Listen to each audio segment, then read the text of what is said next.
That Spot by Jack London. Read by Evan Schmitt. That Spot. I don't think much of Stephen McKay anymore, though I used to swear by him. I know that in those days I loved him more than my own brother. If ever I meet Stephen McKay again, I shall not be responsible for my actions. It passes beyond me that a man with whom I shared food and blanket, and with whom I mushed over the Chilkoot Trail, should turn out the way he did. I always sized Steve up as a square man, a kindly comrade, without an iota of anything vindictive or malicious in his nature. I shall never trust my judgment in men again. Why, I nursed that man through typhoid fever. We starved together on the headwaters of the Stewart, and he saved my life on the Little Salmon. And now, after the years we were together, all I can say of Stephen McKay is that he is the meanest man I ever knew. We started for the Klondike in the fall rush of 1897, and we started too late to get over Chilkoot Pass before the freeze-up. We packed our outfit on our backs partway over when the snow began to fly, and then we had to buy dogs in order to sled it the rest of the way. That was how we came to get that Spot. Dogs were high, and we paid $110 for him. He looked worth it. I say looked because he was one of the finest appearing dogs I ever saw. He weighed 60 pounds, and he had all the lines of a good sled animal. We never could make out his breed. He wasn't Husky, nor Malamute, nor Hudson Bay. He looked like all of them, and he didn't look like any of them. And on top of it all, he had some of the white man's dog in him. For on one side, in the thick of the mixed yellow, brown, red, and dirty white that was his prevailing color, there was a spot of coal black, as big as a water bucket. That was why we called him Spot. He was a good looker, all right. When he was in condition, his muscles stood out in bunches all over him, and he was the strongest-looking brute I ever saw in Alaska. Also the most intelligent-looking. To run your eyes over him, you'd think he could outpull 3 dogs of his own weight. Maybe he could, but I never saw it. His intelligence didn't run that way. He could steal and forage to perfection. He had an instinct that was positively gruesome for divining when work was to be done, and for making a sneak accordingly. And for getting lost and not staying lost, he was nothing short of inspired. But when it came to work, the way that intelligence dribbled out of him and left him a mere clod of wobbling, stupid jelly would make your heart bleed. There are times when I think it wasn't stupidity. Maybe like some men I know, he was too wise to work. I shouldn't wonder if he put it all over us with that intelligence of his. Maybe he figured it all out and decided that a licking now and again and no work was a lot better than work all the time and no licking. He was intelligent enough for such a computation. I tell you, I've sat and looked into that dog's eyes till the shivers ran up and down my spine, and the marrow crawled like yeast. What of the intelligence I saw shining out? I can't express myself about that intelligence. It is beyond mere words. I saw it, that's all.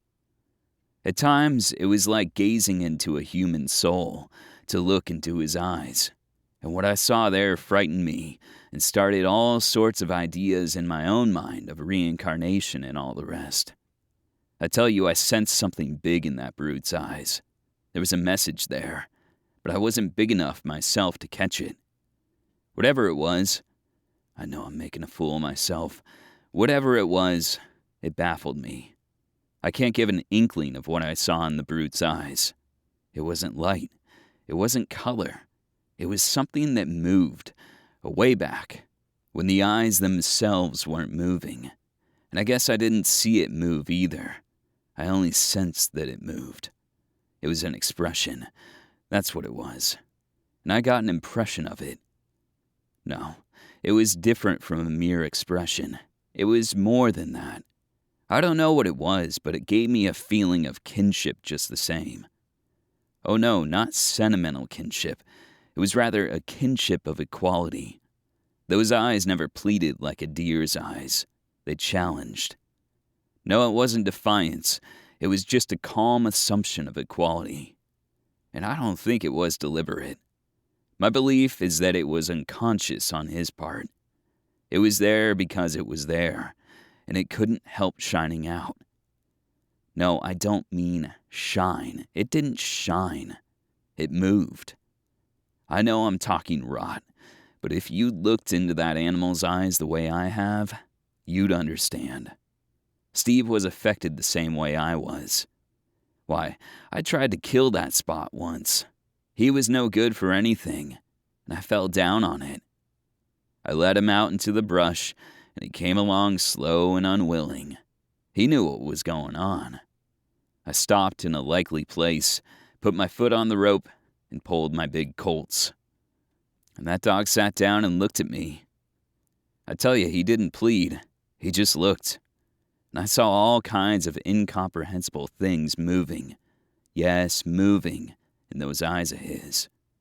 I didn't really see them move. I thought I saw them.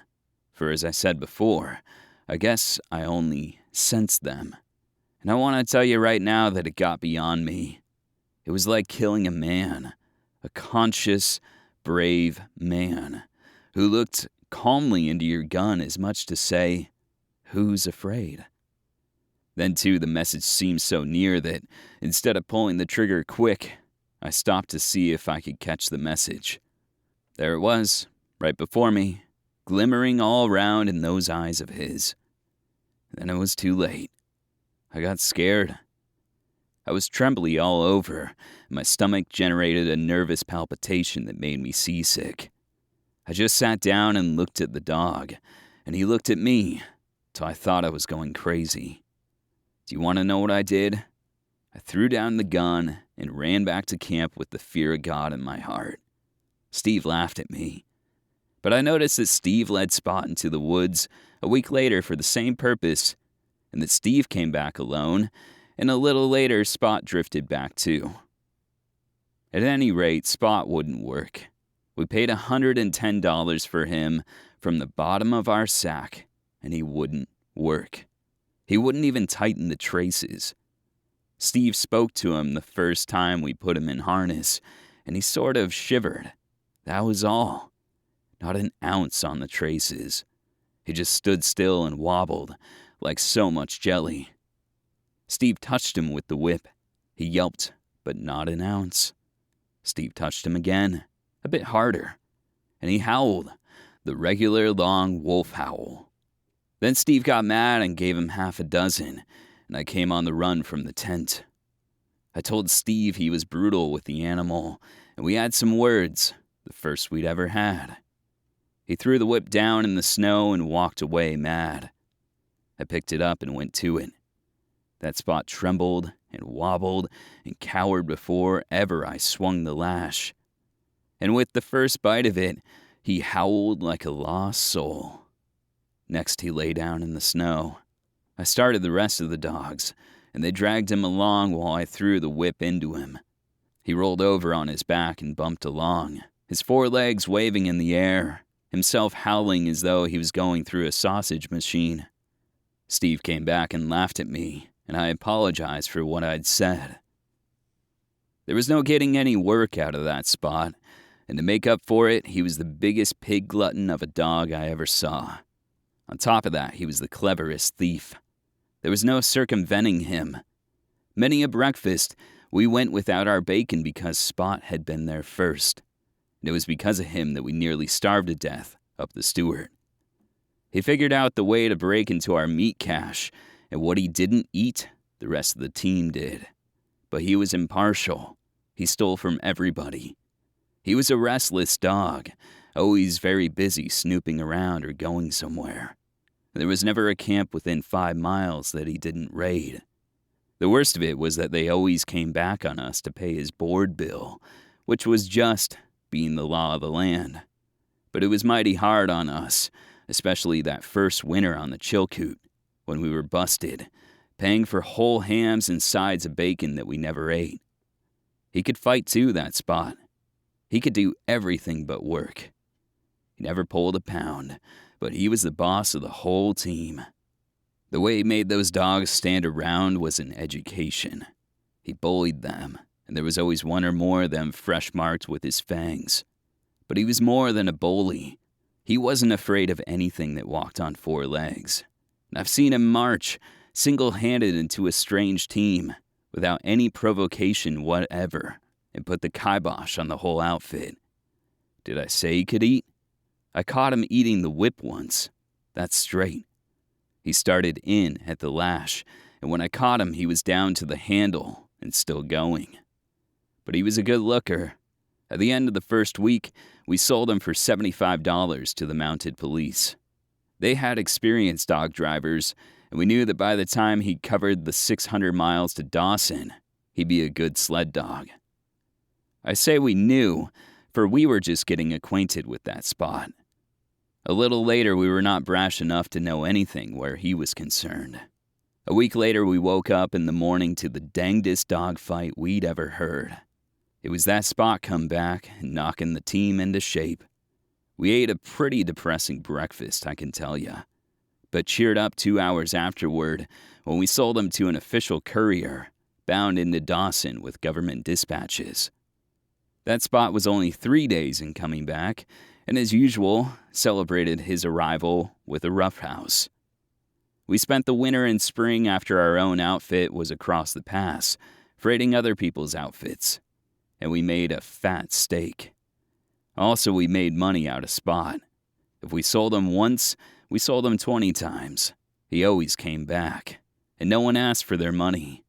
We didn't want the money. We'd have paid handsomely for anyone to take him off our hands for keeps. We had to get rid of him, and we couldn't give him away, for that would have been suspicious. But he was such a fine looker that we never had any difficulty in selling him. Unbroke, we'd say, and they'd pay any old price for him. We sold him as low as $25, and once we got $150 for him. That particular party returned him in person, refused to take his money back, and the way he abused us was something awful. He said it was cheap at the price to tell us what he thought of us, and we felt he was so justified that we never talked back. But to this day, I've never quite regained all the old self-respect that was mine before that man talked to me. When the ice cleared out of the lakes and rivers, we put our outfit in a Lake Bennett boat and started for Dawson. We had a good team of dogs, and of course we piled them on top of the outfit. That Spot was along. There was no losing him. And a dozen times the first day, he knocked one or another of the dogs overboard in the course of fighting with them. It was close quarters, and he didn't like being crowded. "What that dog needs is space," Steve said the second day. "Let's maroon him." We did, running the boat in at Caribou Crossing for him to jump ashore. 2 of the other dogs, good dogs, followed him, and we lost 2 whole days trying to find them. We never saw those 2 dogs again, but the quietness and relief we enjoyed made us decide, like the man who refused his $150, that it was cheap at the price. For the first time in months, Steve and I laughed and whistled and sang. We were as happy as clams. The dark days were over. The nightmare had been lifted. That Spot was gone. 3 weeks later, one morning, Steve and I were standing on the riverbank at Dawson. A small boat was just arriving from Lake Bennett. I saw Steve give a start and heard him say something that was not nice, and that was not under his breath. Then I looked, and there in the bow of the boat, with ears pricked up, sat Spot. Steve and I sneaked immediately, like beaten curs, like cowards, like absconders from justice. It was this last that the lieutenant of police thought when he saw us sneaking. He surmised that there were law officers in the boat who were after us. He didn't wait to find out, but kept us in sight. And in the M&M saloon got us in a corner. We had a merry time explaining, for we refused to go back to the boat and meet Spot. And finally he held us under guard of another policeman while he went to the boat. After we got clear of him, we started for the cabin, and when we arrived, there was that Spot sitting on the stoop, waiting for us. Now, how did he know we lived there? There were 40,000 people in Dawson that summer, and how did he salve our cabin out of all the cabins? How did he know we were in Dawson anyway? I leave it to you. But don't forget what I said about his intelligence and that immortal something I have seen glimmering in his eyes. There was no getting rid of him anymore. There were too many people in Dawson who had bought him up on Chilkoot, and the story got around. Half a dozen times we put him on board steamboats going down the Yukon, but he merely went ashore at the first landing and trotted back up the bank. We couldn't sell him. We couldn't kill him. Both Steve and I had tried, and nobody else was able to kill him. He bore a charmed life. I've seen him go down in a dogfight on the main street with 50 dogs on top of him. When they were separated, he'd appeared on all his 4 legs unharmed, while 2 of the dogs that had been on top of him would be lying dead. I saw him steal a chunk of moose meat from Major Dinwiddie's cache so heavy that he could just keep 1 jump ahead of Mrs. Dinwiddie's squaw cook, who was after him with an axe. As he went up the hill, after the squaw gave up, Major Dinwiddie himself came out and pumped his Winchester into the landscape. He emptied his magazine twice and never touched that Spot. Then a policeman came along and arrested him for discharging firearms inside the city limits. Major Dinwiddie paid his fine, and Steve and I paid him for the moose meat at the rate of $1 a pound. Bones and all. That was what he paid for it. Meat was high that year. I'm only telling what I saw with my own eyes. Now I'll tell you something else also. I saw that Spot fall through a water hole. The ice was 3.5 feet thick, and the current sucked him under like a straw. 300 yards below was the big water hole used by the hospital. Spot crawled out of the hospital water hole, licked off the water, bit out the ice that had formed between his toes, trotted up the bank, and whipped a big Newfoundland belonging to the gold commissioner. In the fall of 1898, Steve and I pulled up the Yukon on the last water, bound for Stewart River. We took the dogs along, all except Spot. We figured we'd been feeding him long enough. He'd cost us more time and trouble and money and grub than we'd gotten by selling him on the Chilkoot, especially grub. So Steve and I tied him down in the cabin and pulled our freight. We camped that night at the mouth of Indian River, and Steve and I were pretty facetious over having shaken him. Steve was a funny cuss, and I was just sitting up in the blankets and laughing when a tornado hit camp. The way that Spot walked into those dogs and gave them what for was hair-raising. Now, how did he get loose? It's up to you. I haven't any theory. And how did he get across the Klondike River? That's another facer. And anyway, how did he know we had gone up the Yukon? You see, we went by water, and he couldn't smell our tracks. Steve and I began to get superstitious about that dog. He got on our nerves, too, and between you and me, we were just a mite afraid of him. The freeze-up came on when we were at the mouth of Henderson Creek, and we traded him off for 2 sacks of flour to an outfit that was bound up White River after copper. Now that whole outfit was lost. Never trace nor hide nor hair of men, dogs, sleds, or anything was ever found. They dropped clean out of sight. It became one of the mysteries of the country. Steve and I plugged away up the Stewart, and 6 weeks afterward, that Spot crawled into camp. He was a perambulating skeleton and could just drag along, but he got there. And what I want to know is, who told him we were up the Stewart? We could have gone to 1,000 other places. How did he know? You tell me and I'll tell you. No losing him. At the Mayo, he started a row with an Indian dog. The buck who owned the dog took a swing at Spot with an axe, missed him, and killed his own dog. Talk about magic and turning bullets aside. I, for one, consider it a blame sight harder to turn an axe aside with a big buck at the other end of it. And I saw him do it with my own eyes. That buck didn't want to kill his own dog. You've got to show me. I told you about Spot breaking into our meat cache. It was nearly the death of us. There wasn't any more meat to be killed, and meat was all we had to live on.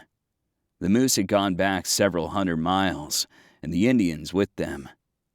There we were. Spring was on, and we had to wait for the river to break. We got pretty thin before we decided to eat the dogs, and we decided to eat Spot first. Do you know what that dog did?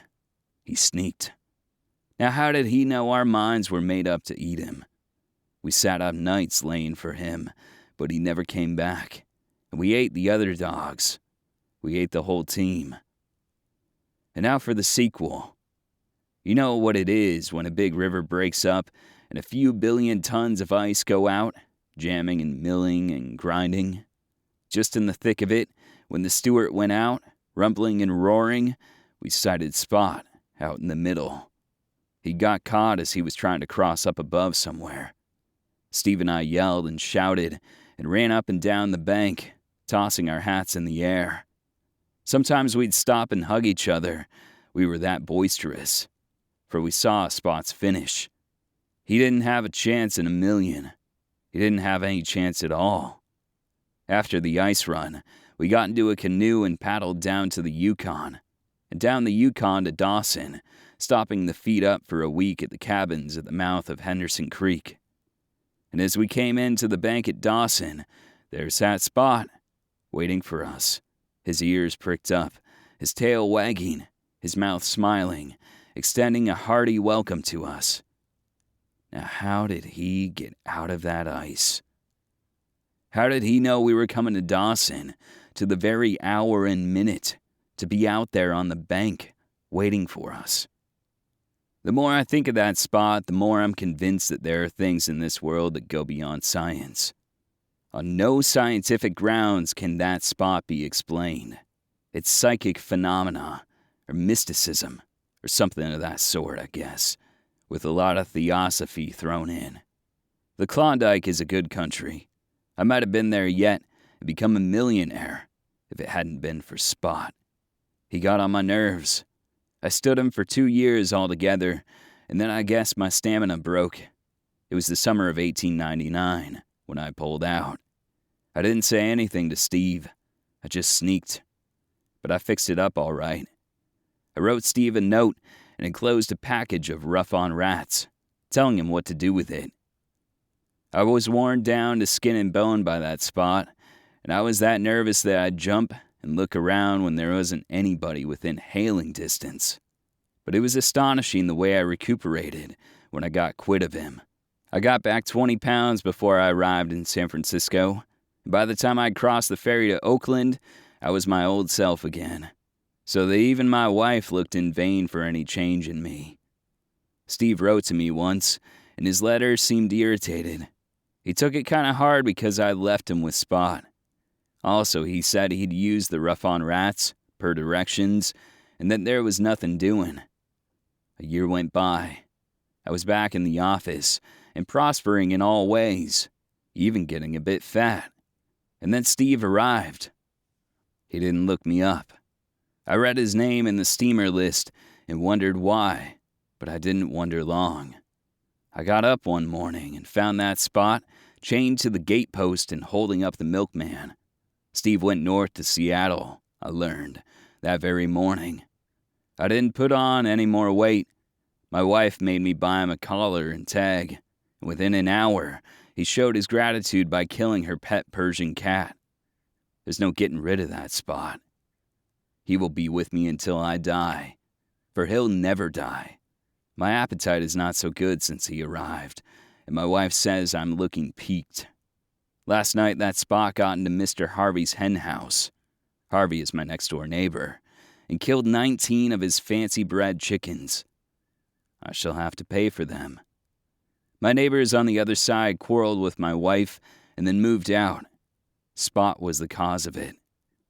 And that is why I'm disappointed in Stephen McKay. I had no idea he was so mean a man. This has been That Spot by Jack London, read by Evan Schmitt. The text of this book is in the public domain. Audio production copyright Riveting Publishing, 2023. All rights reserved. Thanks for listening.